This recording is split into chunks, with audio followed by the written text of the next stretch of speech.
Hei tid, så vi atter her ved en mye parti av Gjerstamal.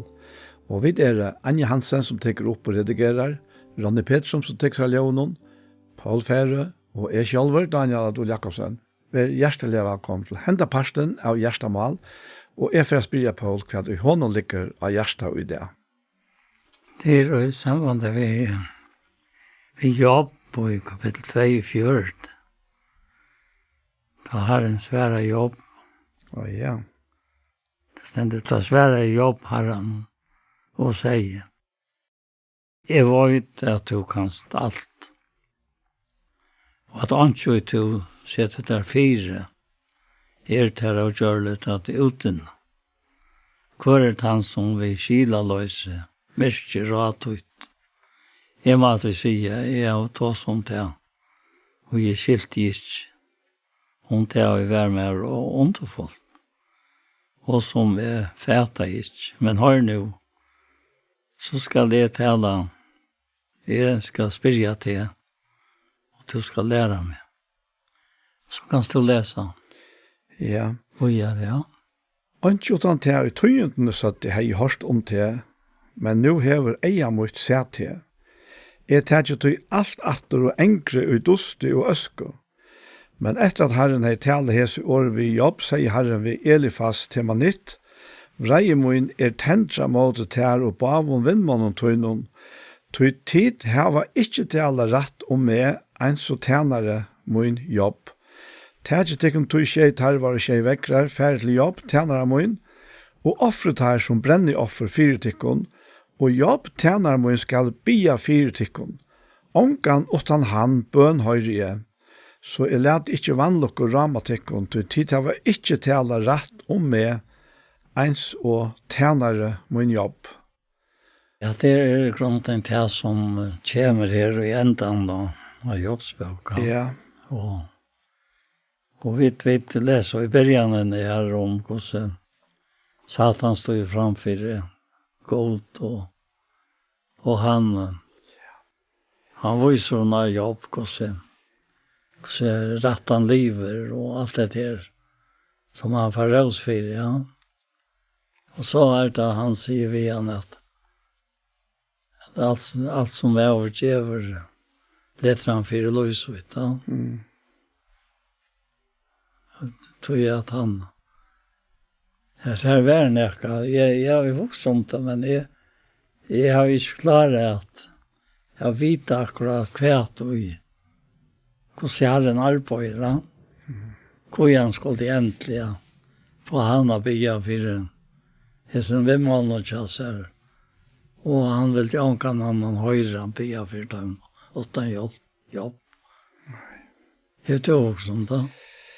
Ikke akkurat nøyligene, men det her å være i hoanen. Ja. Og etter så ikke jeg også om jobb, det var hans omsorgen for sin egne. Ja. Selv om de ikke gjør det til som han ville innast inne, han helt at de får vutt. Ja. Vi så noen varslåna, så var omsorgen til hon at han offrade kreatur for tarra sintere. Det kom til meg på akkurat selv mat her fire, det er omsorgen selv om det ikke men ikke akkurat så som vi ikke, eller vi halte at Herren ikke det skal være. Ja. Det er alltid et øyelig avhåverst trekk vi jobb. Ja. Men han ja, altså, som du citerer i her, at da sa at han kommer fram for herrene, så det Herren som viser hon av jobb. Ja, klart. Og det ser ut som om at Herren til løtene hever Satan oppgivet at gjøre noe vi jobb. Ja. Tog at han sett en mur, han sier Herren, du har jo sett en mur rundt han om han. Ja. Så han fer ikke norsk vi han. Nei.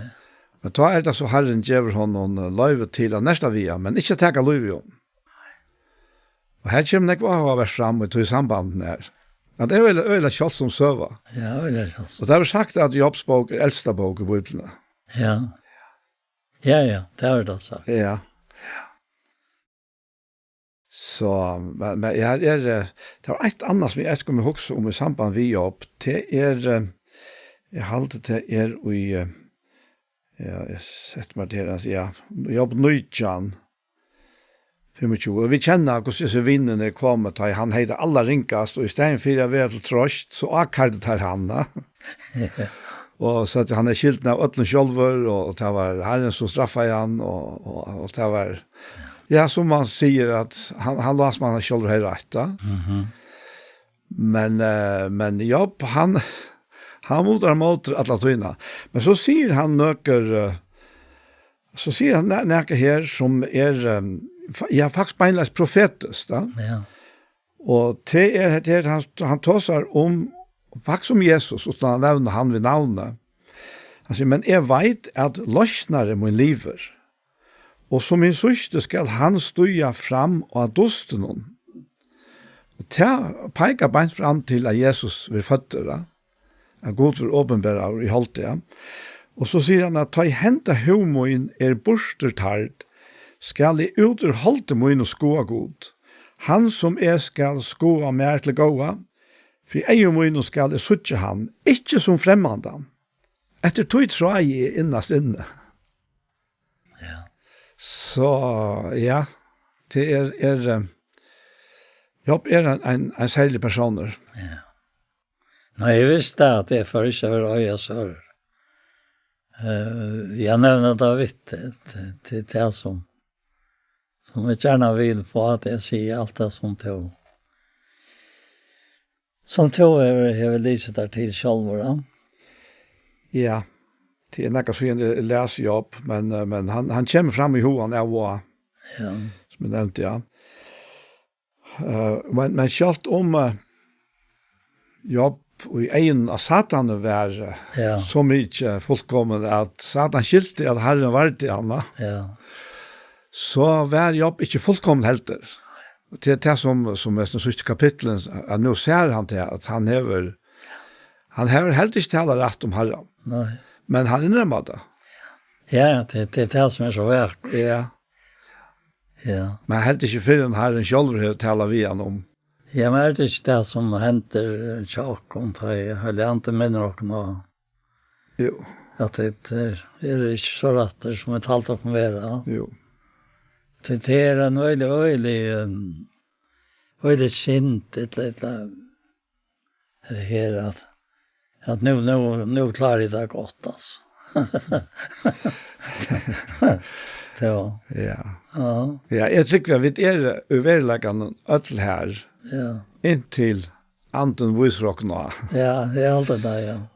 Men vi har, man kan si at loven jo han som alltid har peika fingre etter okkona. Alltid haft sin peikefinger, har jeg en mot okkona. Ja.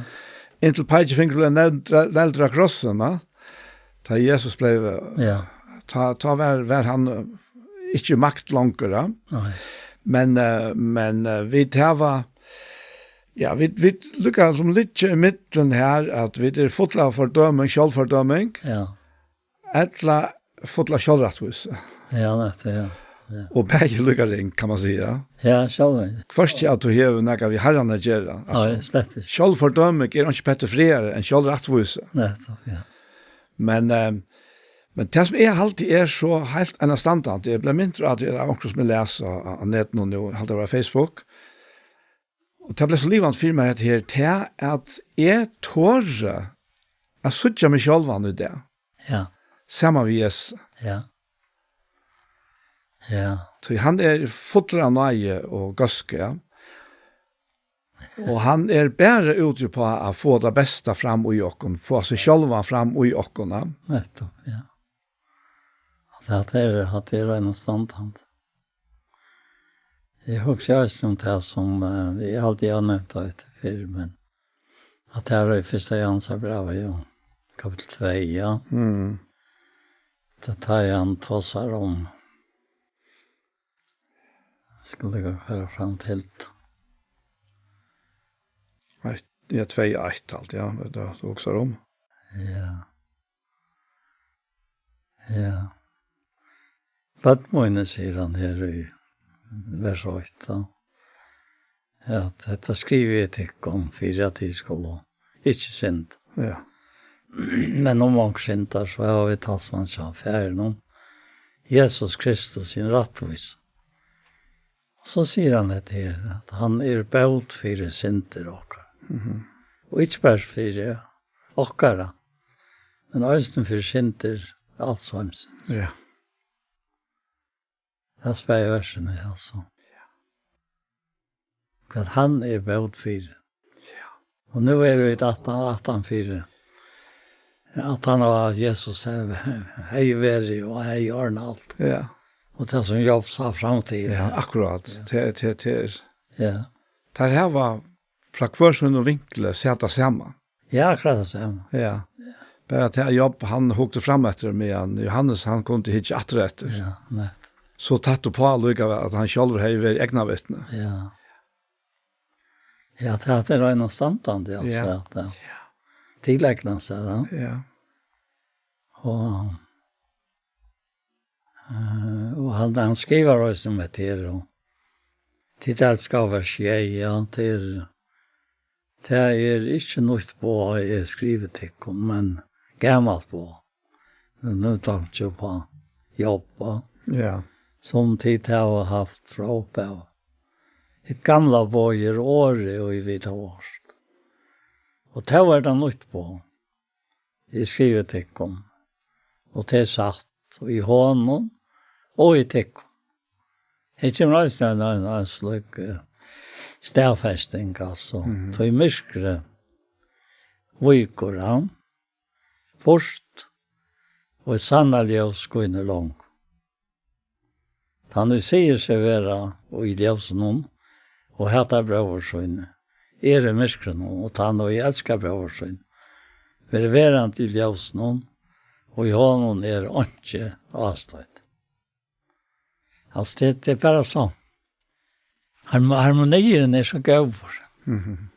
Ja. Och bara det här att här var en kärlig hoxan om en bröver. Ja, vad finner du det då? Det han registrerar allt. Det har varit i honom. Ja. Ja, och det är allt det som i Holteborg som Ja. alltid hova tråka sig fram. Ja, jag sa det, ja, det. Det är en hoxan som kom till mig nu, vad ska man göra det för det i samband vi till Lysens anta. Ja. Som helt rocken uppe, alltså till Lysens anta. Och så hoxar jag det här att vi är affären i ända. Ja. Och vi inte kommit in i det fullkomna än. Ta vi ska söka annet till annet och vara som han ver honom lika. Och affären här så är det lagt till okkon att vi leva i häson här andan av Guds kärleka och av Guds liv, ja. Men så är det ju kvart att det lukkar som gläpper för okkon och vi är ju i stövne här som Jakob och Johannes var till Jesus säger vittar att de vet inte kvar en anta till det av. Det alltså han är nog där inte till att ha var rätt andan, men det visste inte vad det rätta vara. Och så läs kunde vi eisne ta hente för okkon och sjåvande vi Arno skal det ju helst minka till släkt ja. Men verkligen är han att vi kommer bort ur hästen här att vara efter andan som vi är födda och som stadig bor i oss själv och vi inte är klar ut allt ja. Och för mer är det som alltså så ser man luktar att vi är ett flåfärra. Ta misser motorkrafterna. Ta motoren slakna till ju hänt och till händer stora vannluckor av tojas ja. Så maktar det inte hålla sig uppe. Och ta för lojande nere mot hjörnet. Tyngdekraften är här. Ja? Och för att upphäva tyngdekraften så må en större kraft till för att litta flåfärg upp. Och det kan bära sig själva och också som är ute. Ja? Men ta ju vid är det lyckas komma bort ur resten här. Och jag dagliga livet. Att livet är ett andan som man minner och nå. Så är det akkurat som om akkurat antal i motorer. Och det är ju bara mentalt. Han slöknar ångant ja. Men vi mentalt upplever det faktiskt som vi slötja. Och så trackar hållet till. Och så är det faktiskt inte månader utåt till i mitten okkon och andra. Nettopp. Och då är det vid haltande. Han säger att det är gammalt på, men det är nytt allikevel. Det är alltid nytt detta boje. Eisen til at elska hver annan som han er inne i her, Johannes. Ja. Og jeg har alltid jobb vær her. Han viser det i sin omsorgen for bøtten og Ja. Og om hvis han ikke er vært her, så har han kanskje nok da for å bygge for vinnen og kjasser. Nettopp. Det han har gjort det så ofta framan han. Det är helt vårt. Ja, ja. Och tog var han vänner vi gör det och tog väl det gott. Ja, han har be för tog. Ja. Ja, det. Ja. Ja. Det är ett annat som kom till mig nu en av döven. Det var det var ur Apostlasönen 15. Ja. Här som när apostlar funteren ettla efter funter som tar var farner till Paulus och Barnabas var farner till Jerusalem. Ja. I samband med det som var fram i Antiochia ta och i hedningarna var kommit till tryggvär och det var allt var så öliga gott då. Intill jag ser från Jakob kom från Jerusalem och spelade det hela. Ja.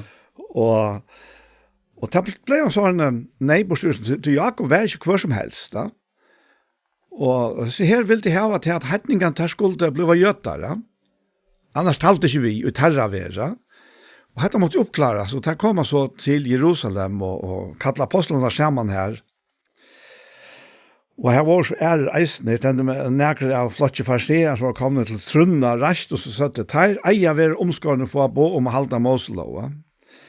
Apostlarna och hin äldste kom till samman är samråas om detta. Och hux om dessa personer alltså. Att det är apostlarna. Alltså här har vi tattast på Jesus, ja. Tajt han hade tratt neck om det. Alltså det trättas alltså. Det är inte vi att det är en samlig debatt som man ofta ser ut där kvar utan allt ständ rundan till men att röna vara så polerade och så. Det här ser jag sån äcklig mening bant fram. Ja. Tajt han hade tratt neck om det. Rastus Peter och säger vittar. Tid menn brøver tid vita er god lengst så han utvalgte med mellom tikkere at la være tann, vi kvars munne hedningen skulle få høyre år evangeliums og komme til trygg. Og ta peker han at Cornelius, som vi er inne i angst, ja. Og så sier han vi at god som kjenner gjørstene, gav taimon vittnesbord, ta han gav taimon, lykkavel som okkon heilige andan. Han gjør det ånga mona okkon og taimon, ta og han vi trunne rensaie gjørstetarra. Så spyr han, kvui frashta til ta nu god vi a letja åk og hals lærersveinarna, som kvarske fetrar okkara, etla vit hava vere menter a ber. Vit trykva jo av vit vera frelstra nai herrens Jesus er vit, lykka vel som teir. Og så stender ta takk til alle flokkeren, og tar lust av etter Barnabas og Paulus, som satte fra hvor så står tegjen under god vid taimon, hei gjørst mittlen hedningene. Og så kommer Jakob på Elijah. Jeg må bare si at jeg husker i samband med alt dette her, det er at Jakob nustane fær til fotlig åpenberingen av Guds største evangelier. Okay. Så kjenner jeg at jeg leser alt det der, og jeg synes rundt om her, jeg synes det hendte her i Antiochia og så da. At Jakob på en eller annen måte ikke har vært noe greier i sin evangeliske bådskapet. Så jeg sa, tar som færre fra honom, tar helt ikke klarer i malen at sammen. Men så kommer akkurat som å lese det her, tar han til året igjen. Tar det helt opp at tala tog Jakob til året og sier, tid menn brøver høyre med. Simon har sagt fra hva så god i byrjan hei omhoksan om at teka navnet sin ut folk av hetningen. Vi heter samsvære året profeterna som skriver etter hetta skal komme atter og endreisa fallen og kjalpe og Davids, ja, tofter henne skal det bygge opp, og reiser han oppatter, for leivden av mennesker skal søke Herren, alle hedningar som navnet er nevnt iver, sier Herren som gjør dette. Og så sier Jakob vi at Gud kjenner fra evnen ødel verksøyne. Jeg halte tog, sier han nå, at ikke å være gjørst heim om torførst, hedningen og venta vi til Gud, men jeg skriver å være tiltale at det halte seg fra at dolka seg vi av Gudon, fra siløse, fra tog som kvalter og fra blåa. Tog, sier han, Moses hever fra fotnar tog, men hver en boi som prætika han vil jo lysen opp i synagogen og hver sabbat. Og dette her anden som talar, bei og vi Jakob. Ja. Så derfor jeg skriva, og det som tar skriva, det hette her, det som han sier her, at jeg skal skriva det til disse her, av hensyn til jødene som var rundt om, men til øyne av vers han sier det her i vers 28, Apostelen 15, at og han har bant og sagt at vi har sendt Judas og Sila, som eisen i åren skulle kunngjøre at det ikke samme, heila i anden og vit, her var ta just av. Onka byrja ledde jo at det kunne enn hetta som nøyut der, og så at det samme at det talte at det kunne fra oss ned for å tenke noen. Ja. Så dette helt avmetelig avhåverst. Ja. Så vi suttja hvordan herren jøgnen omstøver som ikke alltid lattar. Det var ikke latt for Paulus og Barnabas. Det fikk ikke året opp her av byrja vi, som tar trattest og alt det der, og opp øster, men så kom Frira. Og så kunde Jakob tåsa ut fra tog som hadde andre gavna tåsa. Ja, han var høyre. Ja. Men jeg har, altså, jeg skal ikke gjøre det av, det har han rett til, men jeg har en størst mistanke om at Jakob ferdig fotlig åpenberingen av hans funnet noen her. Ja, det gjør han. Ja. Men to her sånt og nødt i Rambrand 8-2, ja. Ja. Så i lovløsens ante hevor, og i Kristi Jesus, lagt meg fra lovsynderen over deg. Ja. Så forklarer han til at som loven ikke var med. Ja.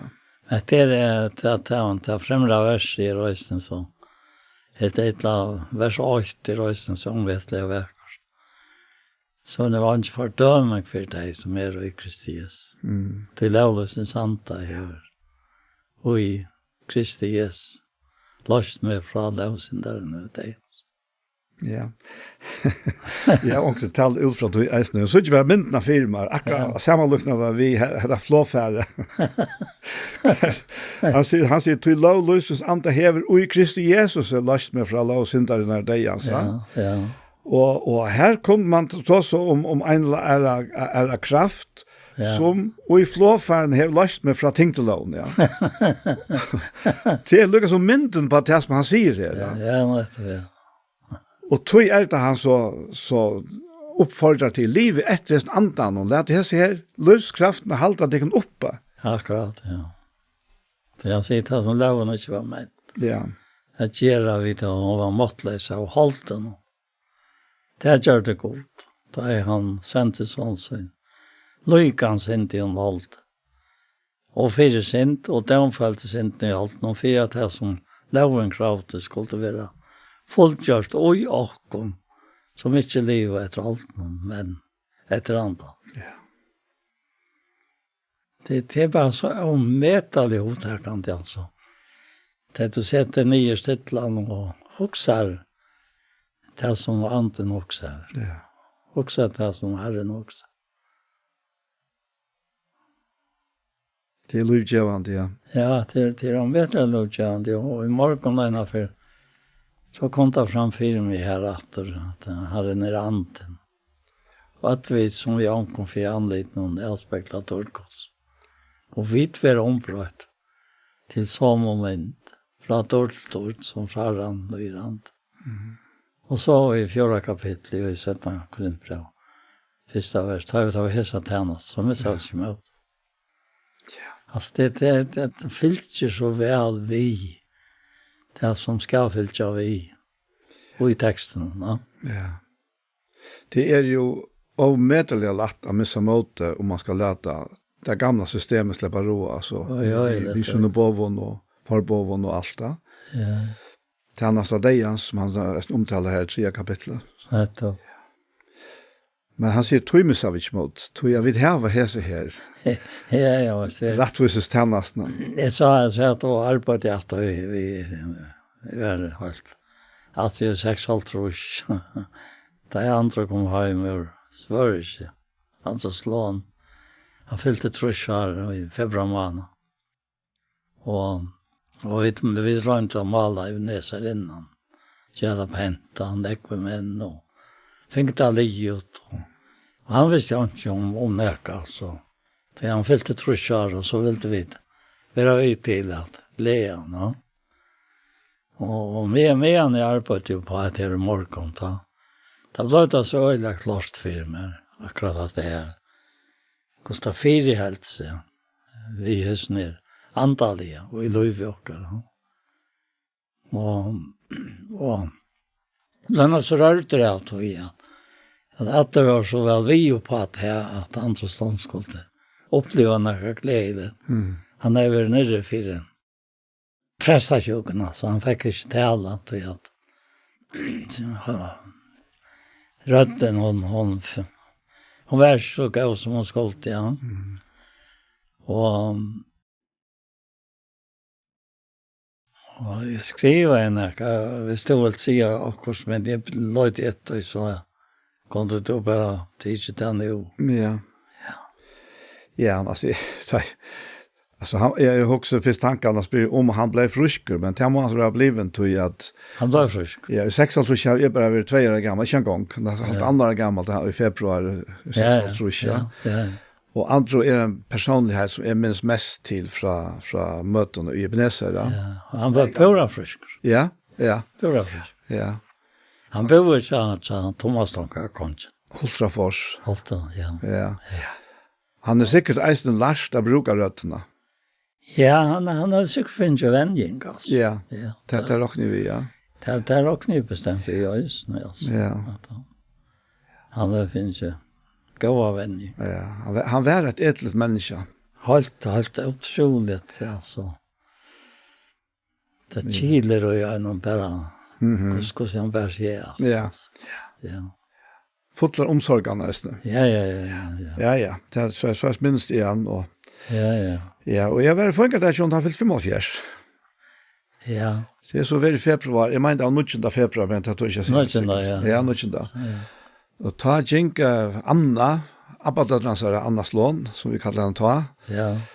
Och är i samma flotje. Ja. Ja. Och jag vet inte att jag var inte länge från att J.M. Davis var hemma ta. Ja.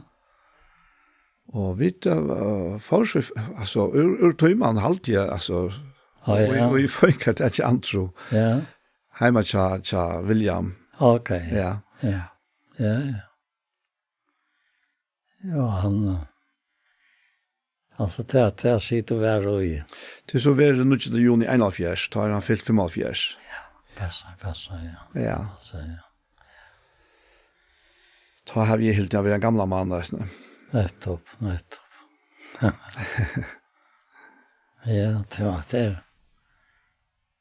Ja, det är så det känns.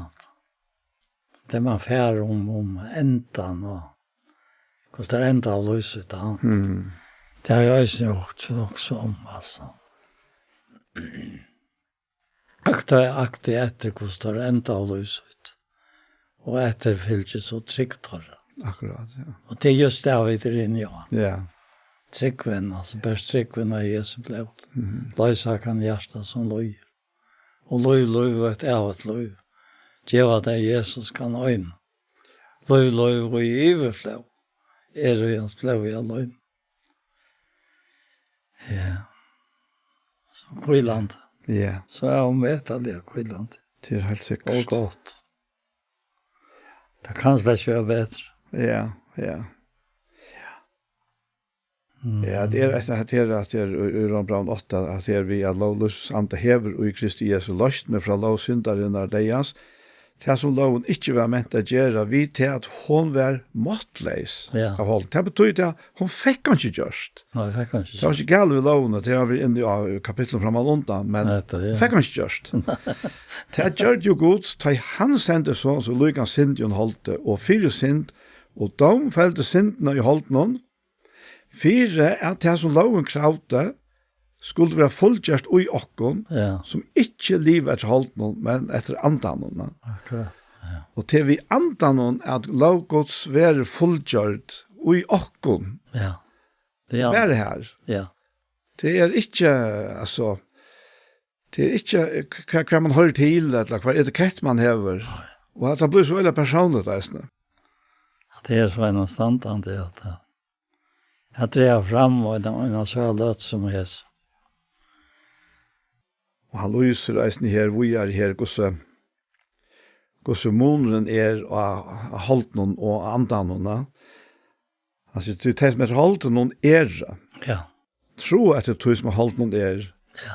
men det som etter andan er, tro etter hinnom andalige, og det var det som Jobb sier, etter tog trai etter innast Innast inne. inne, ja. Akkurat. Og han sier, tro han holdsens er deie, Ja. men tro han andans er liv og frier.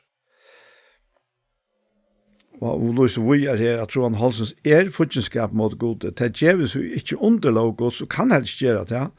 Og de som i holden er, kunne ikke taknas gode. Akkurat. Ta, sier han, tid er ikke holden, men i andan. Så satt som andegodsbor i tikkun. Men då han brukar röstna det är skilja vånen som vet det kallar vi. Ja, Och så röker det och där han så är det mitt det höll. akkurat. Alltså nu. Ja, ja. Ja. Det är så ja. Ja, ett Jan. Lätt upp.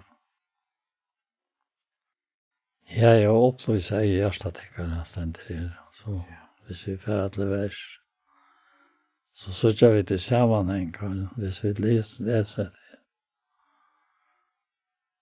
Hvordan Paulus vil vilja Guds apostel, Kristi Jesu, til inn i høylo og Jesus, de som trykker av Kristus Jesus. Nei, være vi tikkene og frier fra god feir og Herren og Jesu Kristi. Og jeg vet ikke at den er så ringt. Jeg kan lese vi er, ja. Ja. Han sier vi er her, at lova vår være god og feir Herre okkara Jesu Krist, han som hever skikne okkom vi atler antallige skikning ui hinnon himmelska, ui Kristus. Eins og han utvalde okkom i hånden, og æren heimer var grundaver, at være heiløv og avlastande for asjonsøyne, tog i kærlega til skile han okkom framman undan er få sånne kår tja sær, vi Jesus Kristi etter fruja, raje, vilja søns, nøye dår sønn til prøys, som han fagna i okkom vi og i hinnon elskaja. Og i hånden heva vid endeløysingsna, vi blå i hansara, fire djeving sintane etter nøye rujudom i hansara, som han rykliga det kommer iver okkon i ödlom visdomme og vite. Altså, du sørst hos så stor og dyra bare frelsan er. Det er ikke vi at det er akkurat det røyer snære om man er innenfor eller utenfor eller. Altså, det er slett ikke her. Nei, det er slett ikke. Så man rykelig helt ut iver okkon. Ja. Vi alle måste vite ta i han kunngjørt i okkon. Landar må velja sånns.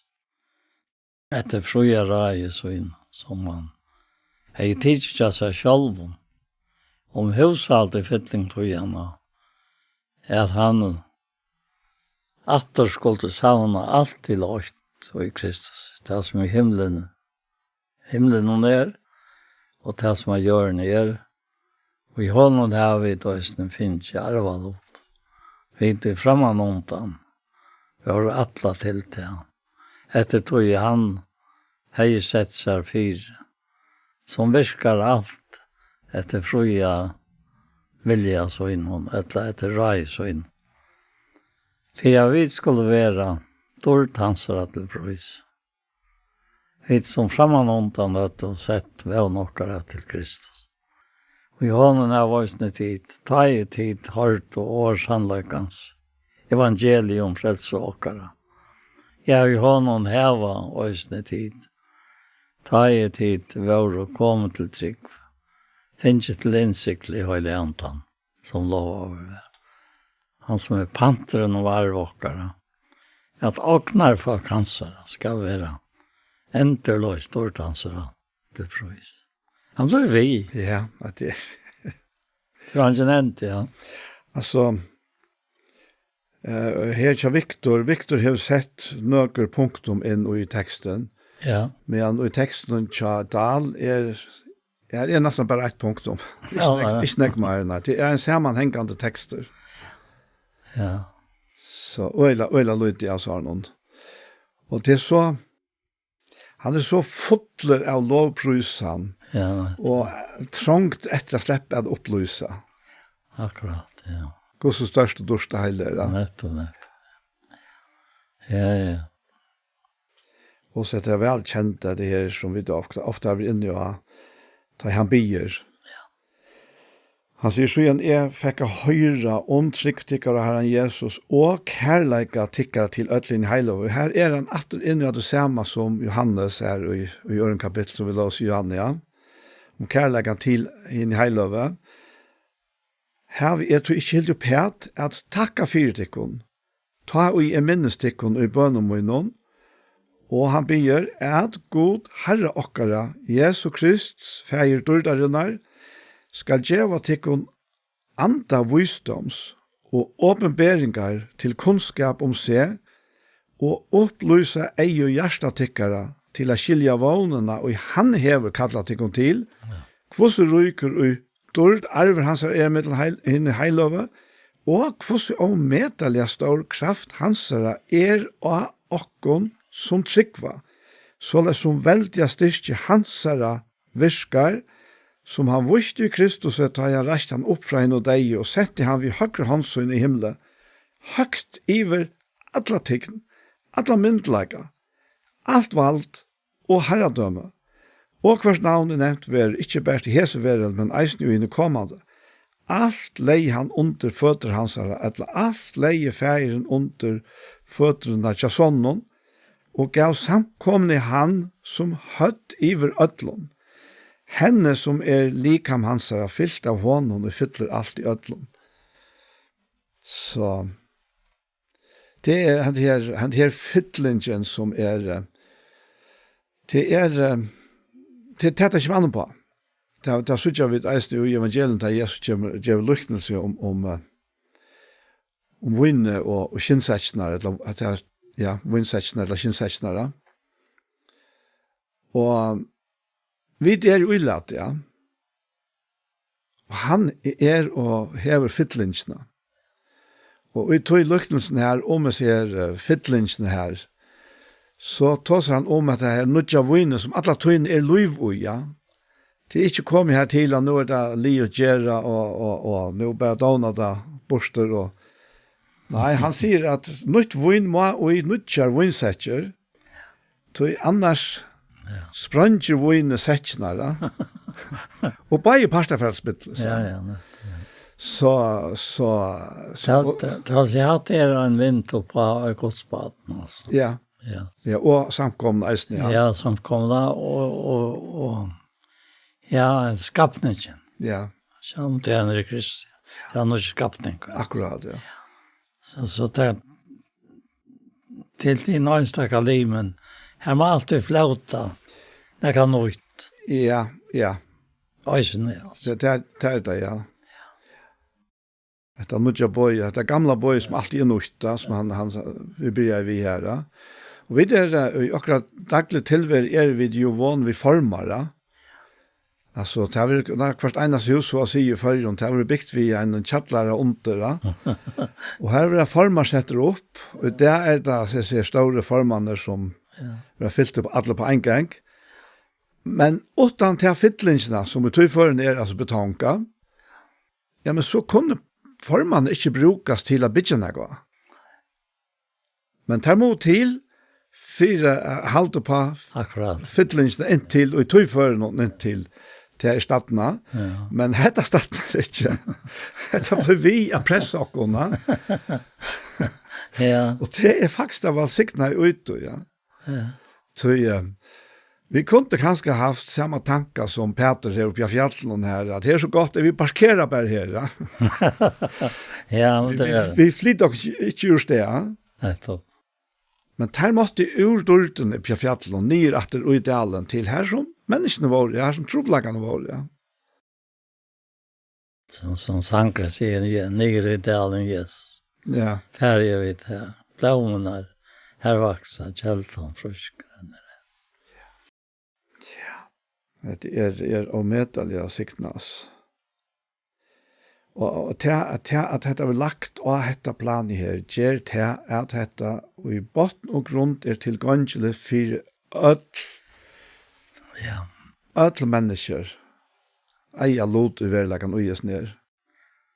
Men det är nästan som han skattaren som han blir glömde bort. Som jag alltid till ågott. Ja.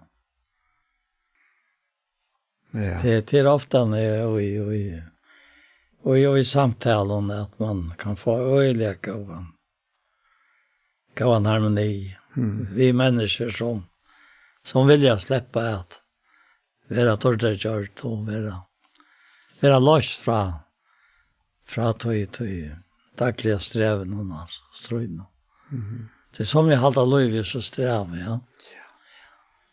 Och då tar jag så till träffet de människorna som liv och i sannolikheten. Jag har alltid sagt att som liv i sannolikheten och i sannolikheten. Det är något som löser det fullkomliga och du känner oss nu. Och att det tar ju Herren kallar att till handen. Bite för handa vid. Och tror jag här är onkel som du ska nå han. Och det är omvetligt vackert. Ja. Det är akkurat, ja. Ja, det är vackert. Og vi akkurat så. Vi sett her til at være sikninga. Ja, var så och tjänsterna så imskar. Och det är så spännande att man för ut av vich alltså som vi gör det så stvick och så. För vi gör sjukhus någon och ta fatt så väl. Där vi känner sån som vi fick alltså att det är själva plus uppbyggt av dem. Det ger ofta oljan att du tar samtala med människor som om det är det rikvant. Ja. Och inte helt rätt. Akkurat, ja. Ja, och om man kan säga att det är rikvant så kan man alltid fortsätta samtalen och säga, ja men det är inte så gott att blivet det, ja. Sånn det kan så många som Sankre säger, jag får där för jag kommer till Jesus. Det är öjliga när förringar för människor skulle geva sig själv upp till landsar. Ja, det är vissa, det är fortfarande röjner allt det han kan. Ja, halta. Ja. Jeg husker om at det her, at altså, korsen så innast inne, så innskjer mennesker trygt i livnåna, og ikke minst at jeg husker frem etter reisene om degene, men året gjør hun trygt om det, men det gjør mer enn det. Alltså, bara tatt mig till Alice och ute ett morgon det. Jag sa löten, Ja. Det säger såna ekva så. Du kan svära åter till det och så sa såna gamla. Och så vad det var. tog det hever några gränser, alltså. Det är gränslöst. Det är akkurat det. Ja. Jag husker eist nu med til, vi ser trikten i herra. Han sier at tid fink jo ikke, og til eist nu i Rombre 8, tid fink jo ikke traldoms anda, så tid at du skulle øttast. Altså man kan være løste fra øttanen. Nei, tid fink anda sånne rattarens, og i hånden råpa vid Abba, fæger, og Abba til å være faktisk best omsett av føreskånd til Babba. Anten eller pappa til at det er fæger sier få av noen langere, så sier han hette her, at anten sjølver vittnar vi anda okkara er vid bøttengods. Det er ingen større trygt i heimen enn til at eie og i sånn hjerte hent av vittnesbord fra andan sjølven, at du er bøttengods. Det er regler at han nøtte utoverleggen. Og til bæra vi å lytte av det som han har gjort og for jokkene. Men to anta badnarattarens. Ja. Det er røyla vekkors. Det er hos om min oppvokster og det som kvult i vrøtlom. Det er at det var sånn jeg som som man kunde leta färra, som man säger. Leta bara färra. Men jag minns det att det var något som inte måtte leta färrast. Det var detta. Det ser man som lajarstan av mamma och pappa. Men det var ofta mamma som 40 år igen. Och lejer med det hjärsta. Sån var inte jag inte lockat till sidan av igen. Och så framvis. Så vill det här vara ett människa, ett godsmänniska på jorden med alltså. Och det är så underfullt att jag vet att utan att veta det. Alltså det görs inte på jorden själva. Men det görs inte på jorden att vara hansare. Och i honom. Och vi honom till han så är ju allt. Ja. Honom är ju dåligt och allt rådlar över användas. Det är ofta torrfört att finna år som täcka det som det ger och är helt säker ut i att jag vet så kommer hem och så är det verkligen och kvosse verkligen är som vi nu lever i tryck, va? Ta vi det i skolan. Ja. Så ett som vi måste vi komma till och det vet jag inte för det. Det är som frieren. Och han är kvulten. Att det inte ska stressa näka som helst. Fyra taknas gott, ja. Men bara att kunna njóta samvärna vi han alltså alla tøyna inte bara av men hon är alla tøyna av tøy att han kom in och jag vi sån anta akkurat så han en så jöknen voven pastor av okkar inre människa han är vit och vit är han ja och så kan man vänta då ju det kan vara så gott, säger jag. Jag säger ju alltså, det är en person. Ja.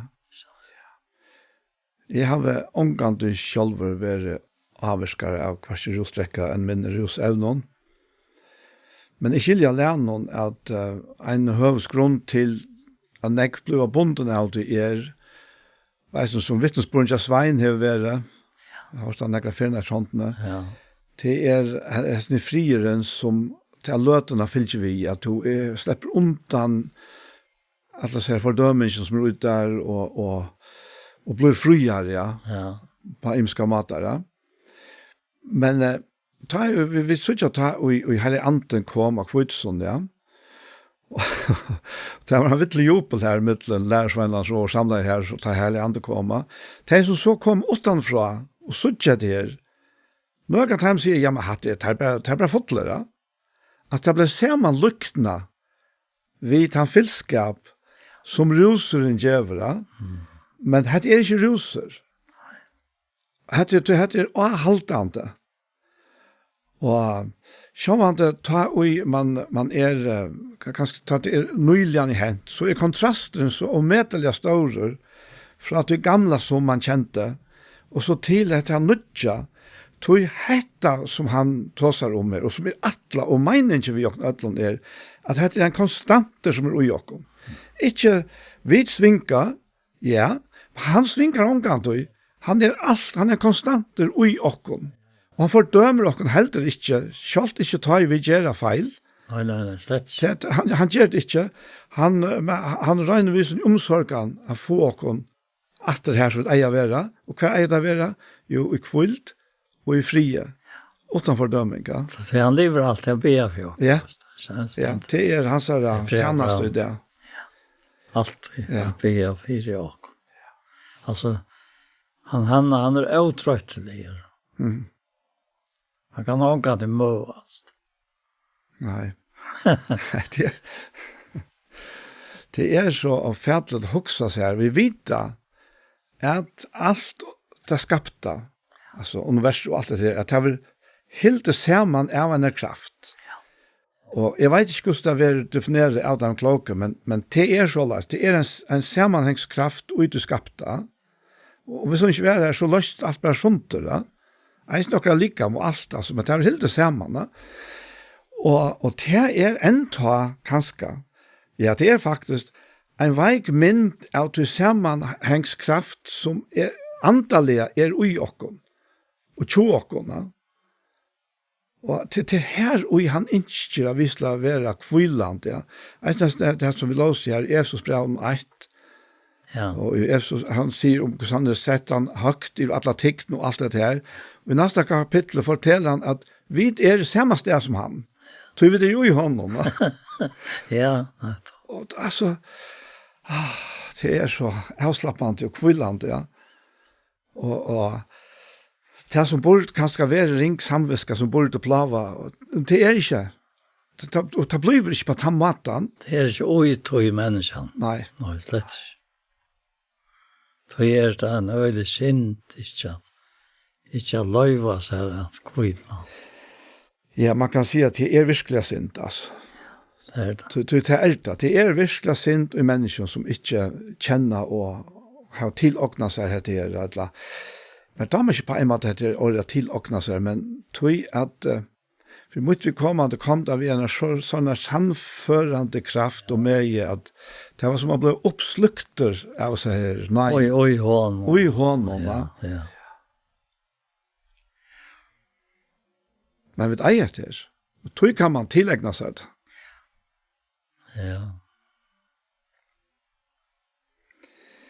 Ja, skal du begynne på en sånn vi åker på? Ja, takk for. Takk for sånt for å nøye til Israel. Takk for Herre at nøye til henne. Hun er løyver tjokk. Til nøye til henne er bedre enn løyv. Og vi talte at det er godt å gjøre til. Og tog helt en bønt. Amalie og fegnast og frøyst og jeg kom langt og nu. Og Herre. Den var grøybokker i hjørst. Og gjev Herre at det som ikke er så godt i liv i okkara kan bliva. Det er resten av togene vi døye. At du slipper verlig at livet et liv i hjørst okkara. Vi har lentan og kærløk og gods. Således at vi kunne halta fram og ikke Herre helmåg i inntil vi dere høymåkjent her. Takk for Janne og takk for Herre hvordan vi bare kunne sitte så løs og jeg kan ikke si at det er så vel det passer i det. Men Herre, jeg ber om at du vil sitte i kjøkkenen og takke det fram som kommet og gjøre det livende og i mange mennesker, Herre. då jag har kraften ur fullkomlig veikløk. Vi minnas. Gustav Värta Paulus var riktigt in i tre himmel, og han har i år som ikke människan löfta till. Och Herre, vad gör det då vi igen? Till han skulle komma ner att dra hjörna. Han visste inte om han var i hållen. Ett låtan för lika med och i lika. Det han visste till. Och Herre, tar vi så också. Vad till måtte göra vi han för att han inte skulle göra sig stora när som höv och åpenbering kom. Så vet vi Herre att det är något så underfullt att jag kan ha ångan till Herre livet stopp till. Era folk utan att vara vojk och i sig själv. Och Herre, tack för det och tack för allt läntan det och signa. Jag ser kära allt som är ett arbete och hjälp folk har det allt jag gevas. I Jesu navn, ja. Amen. Så hesen parten av hjertemål kom at enda, og vi færre at takka for jokken, og vi Anja Hansen som teker opp og redigerer, Ronny Petersson som teker seg så vel av Jovenon, Paul Færre og jeg selv, Daniel Adol Jakobsen. Tusen takk for hesfer. Parter av hjertemål som har vært, der kan du finne av YouTube om du leiter av Iktus Sjønvarsp. Og hesen parten han kommer eisen av lagt seg her, han kommer eisen av senter av Tjei, Kristelig Kringvarsp. Så en affær, tusen takk for hesfer.